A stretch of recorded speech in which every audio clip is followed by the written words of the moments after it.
My name's David, and the chronological Bible reading for July 6th is 2 Kings 14 and 2 Chronicles chapter 25. Amaziah becomes king after his father Joash succumbs to the injuries of war and then is finished off by his servants. Amaziah did what was right in the eyes of the Lord, but not wholeheartedly. Yet another king who is lukewarm.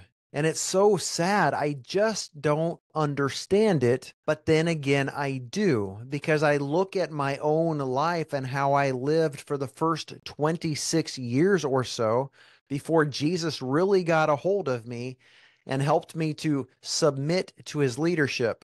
And it hasn't been perfect by any stretch of the imagination since then. However, the older I get, the more God gets a hold of me as more and more of his word becomes part of me. What was Amaziah thinking? What were all of these people thinking that served God half-heartedly and then at the end of their days fell to temptation and idol worship? Were they all the way back then doing the same thing that many Christians do today? Were they comparing themselves to others rather than to the perfect example that we have to look back on in Jesus Christ?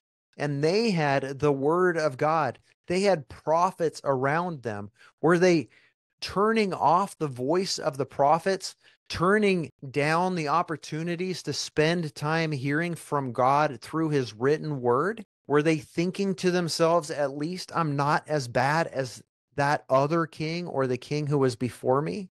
Why were they following in the example of the people who gave them such a poor example? It would be like Christians today modeling their own lives after the pastors that they look up to, only to find out after years of following that person's voice that have been in adulterous relationships or that they've been embezzling.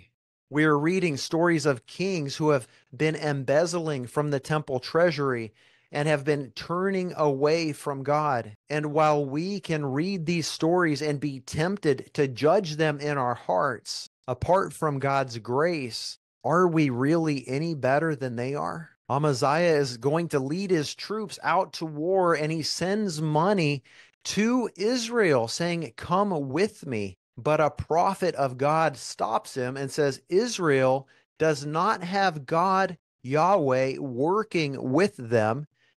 You don't want them to go with you. Don't worry about the payment you've made. God is able to restore that and bless you with even more.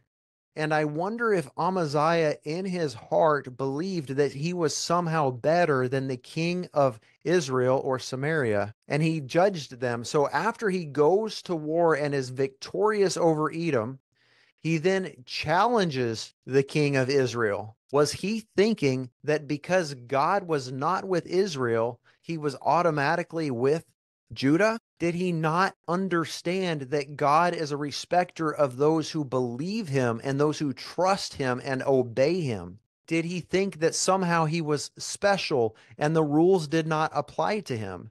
After he goes to war against Edom, he brings back the idols of the gods and begins worshiping them. And it makes no sense because he literally just defeated those people. Why is he worshiping the gods of the people who couldn't even protect them from him? The king of Israel tells him, "You're being puffed up with pride. You don't have a chance against us. Go home and mind your own business." But Amaziah continues on with his taunts, and it leads to a decimation of his army. It leads to a decimation of the temple, and the wall around Jerusalem is broken down. His father Joash had begun restoring it and rebuilding the temple, and now he has lost it all. And his legacy ends the same way his father's did, where he is assassinated by people within his own kingdom. As we shift our gaze back to Israel, we have a second king, Jeroboam, who did what was evil in the sight of Yahweh.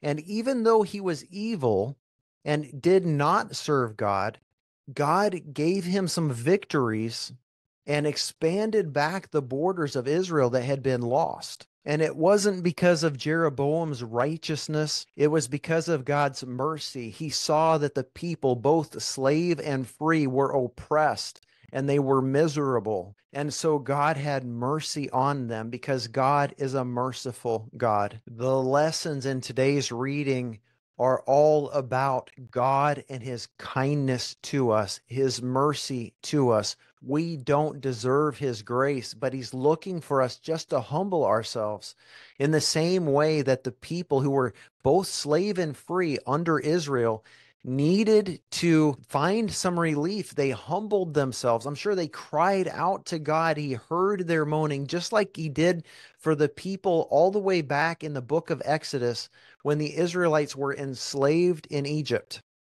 And God moved and raised up a victory for them.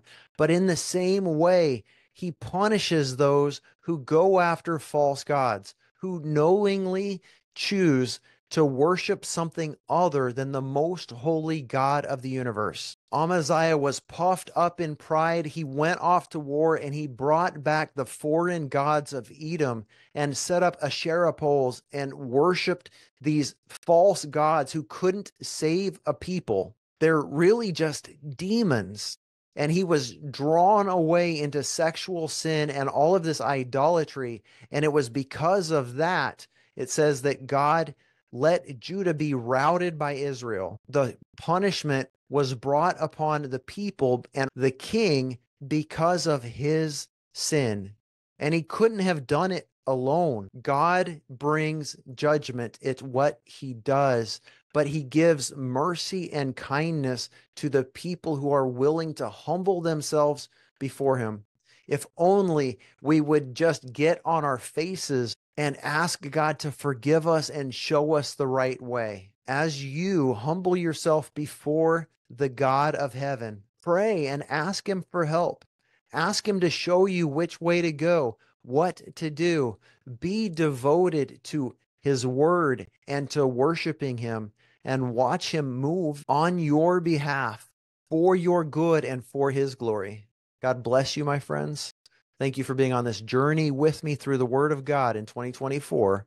We will see you tomorrow.